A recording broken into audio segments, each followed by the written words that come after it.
Welcome back to the IE427 Garage, everybody. Today we're working on the Mk4 from Texas, the prototype, and we're going to start working on our brake lines.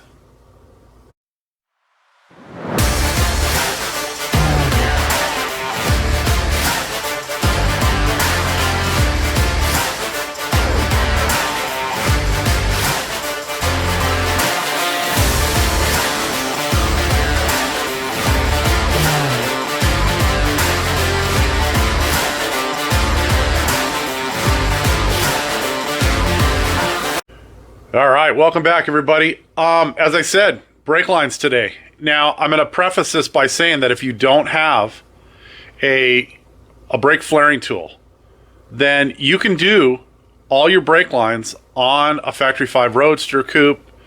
Pretty much name the species of Factory 5, and you can do it all without ever having to pick up a flaring tool. You can bend those lines in a manner laid out in the assembly manuals for each of the models to get the brake lines in without having to reflare any of the ends. I have a brake line tool, a flaring tool, and I also have a brake line bender. So it just makes sense for me to get the brake lines in at the minimum length that they need to be. I don't need a bunch of extra tubing. Now sometimes in the foot boxes, especially dropping them into the wheelwood pedal assembly, I will put a spiral of brake line, and that is just to give myself a little bit, or the person down the line, a little bit of leeway, so that if those master cylinders ever need to be replaced, that there is enough give in the actual lines that are going into each of those master cylinders in order to get them out and hopefully get the new one in without too much trouble. And I'll probably do that on this one. But at the back of the car and at the front of the car, I found that it's not necessary to leave a bunch of extra line looped up. If you go back to Michael's car, his did not have a wheelwood pedal assembly, but I did leave those loops at the master cylinder.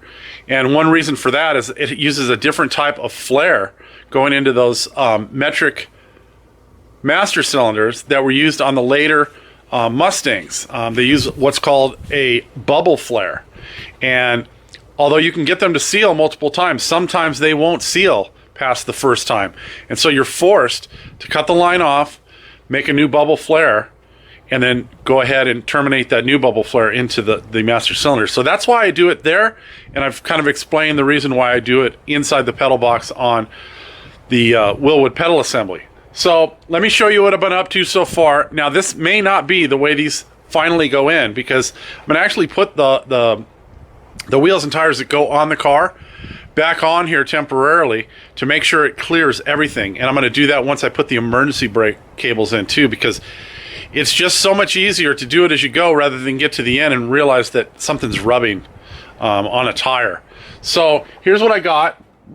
I've got the banjo adapter on the actual caliper down here, and then I've got the supplied nylon and steel braided lines on and up to the adapter here on the plate. Now I'm going to be taking these in for powder coating in the next couple of days, so I've just got everything loose.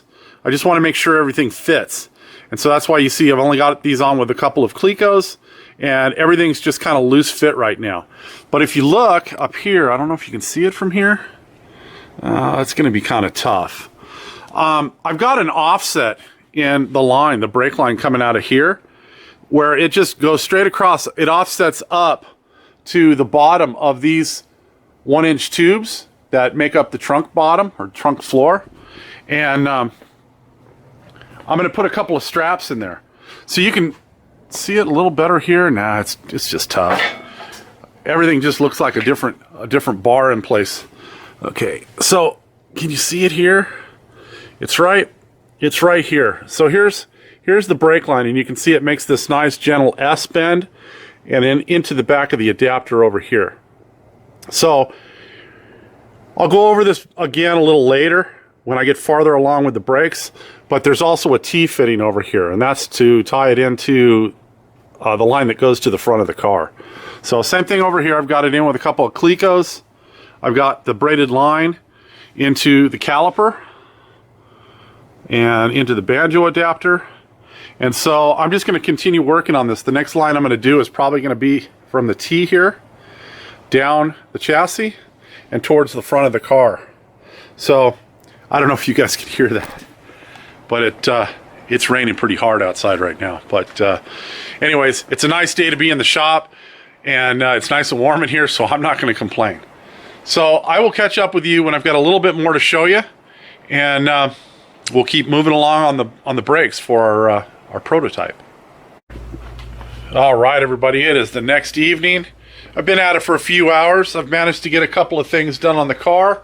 I started running the brake line from that rear T that is above the driver's side wheel and running it down the chassis. And I've got it pretty well done up until the transition point up near the front foot box. But all this has to come apart. I'm going to head over to the powder coater tomorrow and drop off a bunch of these brake tabs. I think I have one extra, so I'll probably leave that one in place right up here so that I can kind of leave all that together for now, and when I get the powder coated pieces back, I can just replace that with one of the new powder coated ones.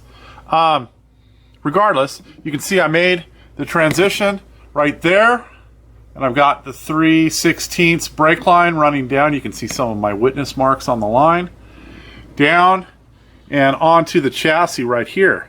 Now, I will tell you, since I'm cutting these basically true to length, I'm having excess pieces of tubing left.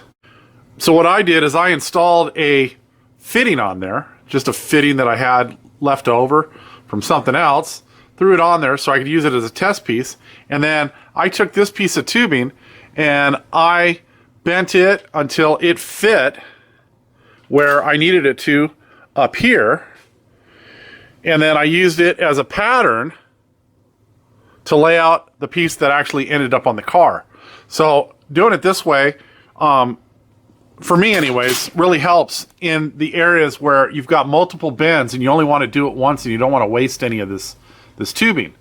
So I've got some cushion clips. I've got one there. I tried to space my cushion clips so that they would be evenly spaced. So there's another one there just past the suspension mount for the lower control arm.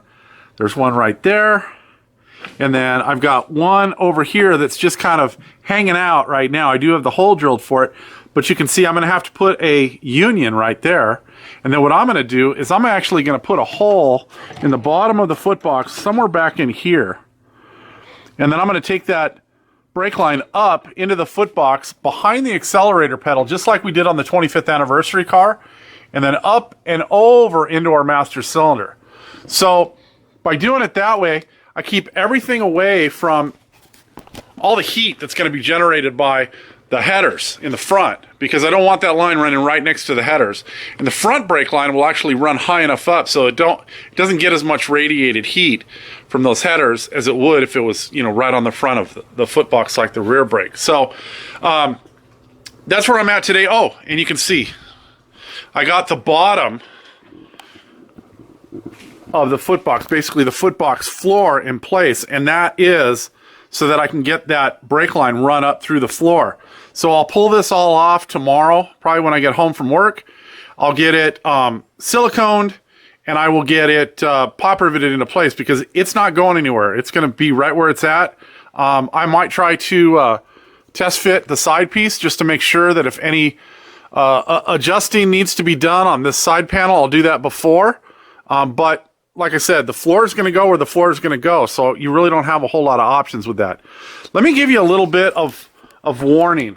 You know, I've often said don't buy your silicone sealant in the large tubes, and there's good reason for that, which I showed in one of the videos just about that. Maybe I'll link that in the description of this video.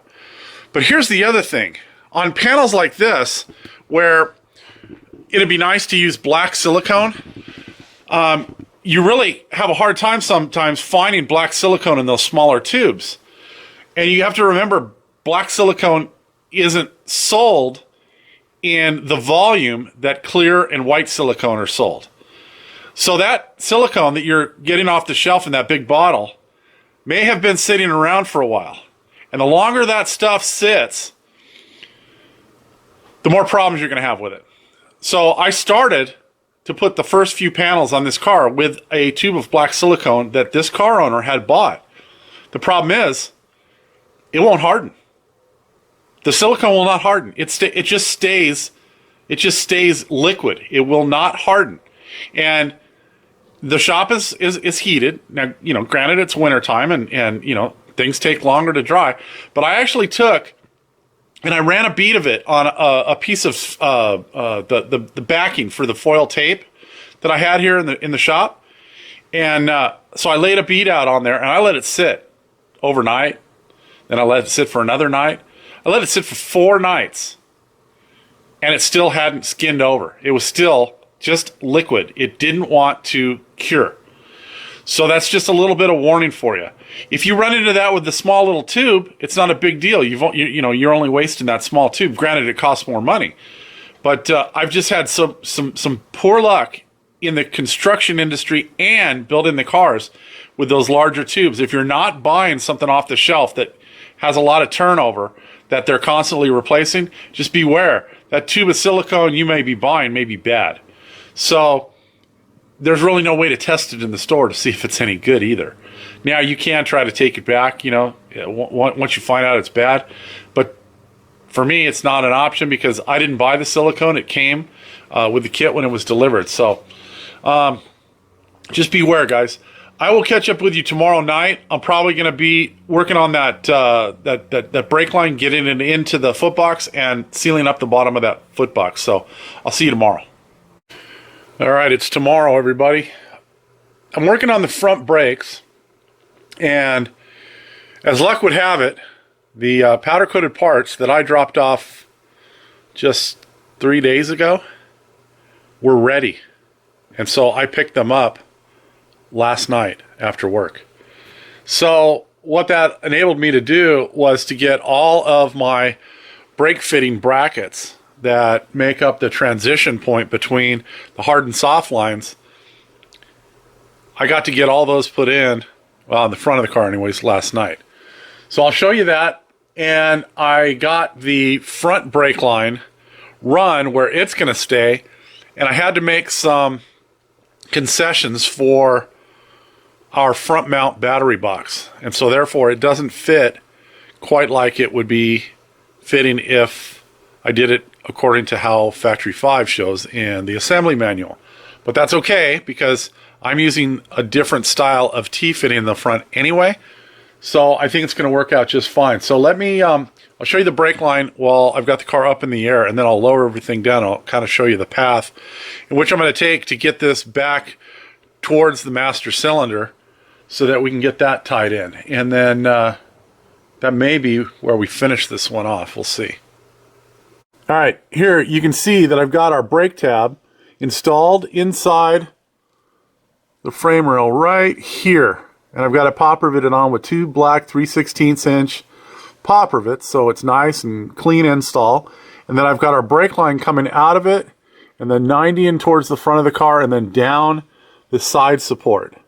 Now, Factory 5 kind of has you send it the same way, but I've made it tight to here, and then I've offset the brake line here so it misses this. And then since we've got our battery box going in right here, I've had to take our line, which they show running down here, I've had to take it higher so it'll miss our battery box altogether. I've got it strapped here, and you saw I've got one strap over here. And then on this side, it does the same thing to miss all of this stuff right here and maintain clearance next to the control arm for the bottom, the mounting point for it, and then I've got another strap right there. And if you look up right here, you can see I've got a T that's just past that frame member. And the reason I've got that there rather than up here where Factory 5 shows it is for 2 reasons. One, I want more clearance for the steering shaft, which is right here, and gets dangerously close to that. And then second is, this is a 60-inch long line, and this is as far as it would go because I had to move the brake line farther back here, and then some of this stuff over here ate up some of the brake line as well because I wanted it nice and tight to the frame. So you can see if you change the way in which you run the brake lines outside of the box that Factory 5 provides, you're going to run into some of this stuff. So let me lower the car down and I'll show you exactly what I'm going to do with that brake line from the point where I've got it terminated now and head it back towards the master cylinders. All right, you can see right here where our brake tab ended up, and it's a mirror image of the passenger side. So they're pretty much the same on both sides of the car for our braided steel lines that are going to go to our calipers. And then over here, see if I can get you in here without knocking a bunch of stuff. Here's our line and our T-fitting right there. So what I'm going to do is I'm going to come off the top of this T-fitting. I'm going to come up, over, and into our brake tab here for our fitting. And then I'm going to come out of the back here, and I'm going to run that line underneath this right here. And then right here, before it goes through our foot box, I'm going to transition it around to the side, and it's going to come in right here. And then this brake line is going to have to come up over here, and then it has to go, I believe, to this side over here. I'll have to check. I'm pretty sure this is the front. And then our brake line that we have over here is actually going to go into this master cylinder here. And we'll probably deal with those later, but I want to get this front brake line done. So I'm going to work on that the rest of today and try to get the line at least into here so that that can be terminated later, but have all that stuff in the front done. All right, give me shelter. The stones. It's the end of the day. I think I'm done. I've got both brake lines back to the master cylinders that, well, basically to a point where I'm going to figure out exactly how I'm going to finish the routing and get them into their final fittings. Here you go. So I showed you before, I've got this one basically just sticking straight up, and I've got a vacuum cap at the end of it so no garbage gets in it. Also, that was to make it a little bit easier to get it up through the back portion of the foot box here. And then this is the one that I ran from the front. I've still got, you know, the tag on it, the fitting. This will be cut back, and then I'll bend it to get it over to the master cylinder that it's going to go to. And then here on the frame, I've just got a single cleco holding the line in place. And let me see if I can get you up in here. It's going to be tough to see. Let me see. I'm going to crawl under, and I'm going to get in a better position so you guys can see how I got all of the T-fitting and the line into the driver's side here. All right, so you can see here, this is where I've got the T-fitting. So this is the line that comes from the passenger side of the car, then the T-fitting, and then going out of it on this side is the line that goes to the master cylinder, comes from the master cylinders. And you can see that one tucks all the way under the 3/4 inch tube here, and it's pretty well hidden, so you're not even going to see it. And then right here is where I did the line for the driver's side. So it comes out of the T-fitting, it comes up at 90s, and then I've got one of these it's almost like a service loop so that it goes into the fitting here. And these really help in situations like this where you have a short run and you need a little bit of flexibility in order to line up with the fitting to get everything to go in the way it's supposed to. So I was very careful. You can see I've got the steering shaft here, and I actually had it into the steering rack because I wanted to make sure everything cleared right here. And so I know it clears. All this is ready to go. I haven't put any of these lines in permanently yet. I'm going to go back. I'm going to take them all apart. I'm going to clean the fittings, and I'm going to go ahead and I'm going to lube them up with some brake fluid so that they thread on nice and they get a good seal. So that leads me to this. I'm going to stress to you guys again, whenever you're putting fittings together, whether it's AN fittings for your fuel lines or your brakes, because all of these stainless steel braided lines for the Willwoods are stainless braided AN. And so you want to make sure that you put a drop of brake fluid on the threads and on the cone portion of the fitting so that when they go together, you can get these things tight enough so that they seal. You don't have to bathe them in brake fluid. You just want to get enough on there that it allows you to crank those things down tight enough that they're not going to leak. The brake fluid actually acts as a lubricant and allows you to get the brake fittings tighter. And that goes for all of the double inverted flare lines that you're going to be doing throughout the car. Now, as I worked my way from the back of the car to the front and I put together the union that is actually under the driver's side footbox, I knew I wasn't going to want to go back on that one and have to lubricate and then tighten that one. So that one got tightened as I was doing it. The other thing you're going to want to do, if you cut any of these brake lines and reflare them, make sure you use something like compressed air to get all of the metal particles that may have gotten inside the brake line after you cut it out. And that will make sure that none of those particles get into your calipers and destroy the seals in the pistons inside the calipers. So I think with that, that's going to bring this video to a close. As always, if you're enjoying the content here, please do the like, the share, the subscribe, all that kind of stuff. We'll see you next time. Have a great day.